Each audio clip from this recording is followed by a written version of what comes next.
ಆತ್ಮೀಯ H16 news ಅರ್ಥಾತ್ ಹಿ ಸೀತಾರಾಮಗೆ ಸ್ವಾಗತ. ನಾನು ನಿಮ್ಮವ MI ಅಥವಾ ಮಲ್ಲಪ್ಪ ಜೊತೆವರ ಆತ್ಮೀಯರೇ.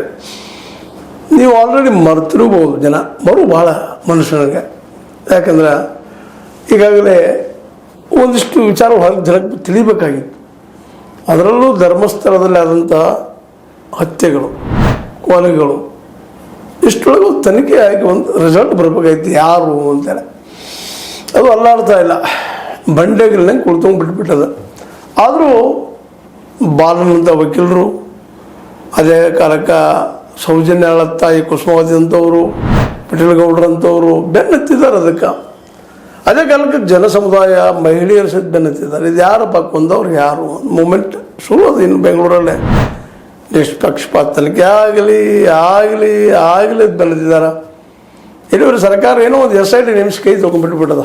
ಆಯ್ತಪ್ಪ, ರಿಸಲ್ಟ್ ಬರ್ತಾನೆ, ರಿಪೋರ್ಟ್ ಬರ್ತಾನೆ, ನೋಡೋಣ ಅಂತ. ರಿಸಲ್ಟ್ ಯಾವಾಗ ಬರ್ತಿತ್ತು, ರಿಪೋರ್ಟ್ ಯಾವಾಗ ಬರ್ತಿತ್ತು ಯಾವಾಗ ಗೊತ್ತಿಲ್ಲ. ಆದರೆ ಅಲ್ಲಿವರೆಗೆ ಈ ಸಾಕ್ಷಿದಾರದಲ್ಲ, ಇವ್ರು ಸುತ್ತಾನೆ ಸುತ್ತ ಹಾಕಾಗೈತಿ. ಇಲ್ಲಿವರೆಗೆ ಇದನ್ನು ಮಾಡಿದವ್ರು ಯಾರು ಅನ್ನೋದು ಸ್ಪಷ್ಟ ಆಗ್ತಾ ಇಲ್ಲ. ಇದರರ್ಥ ಯಾರಾದರೂ ಆಗಲವರು ಹೊರಗೆ ಬರಲಿ, ಅದು ಸತ್ಯ ಅನ್ನುವಂಥದ್ದು. ಆದರೆ ಸತ್ಯ ಹೊರಗೆ ಬರ್ತಾ ಇಲ್ಲಲ್ಲ, ಯಾಕೆ ಅನ್ನೋದು ಇವತ್ತಿನ ದೊಡ್ಡ ಸಮಸ್ಯೆ.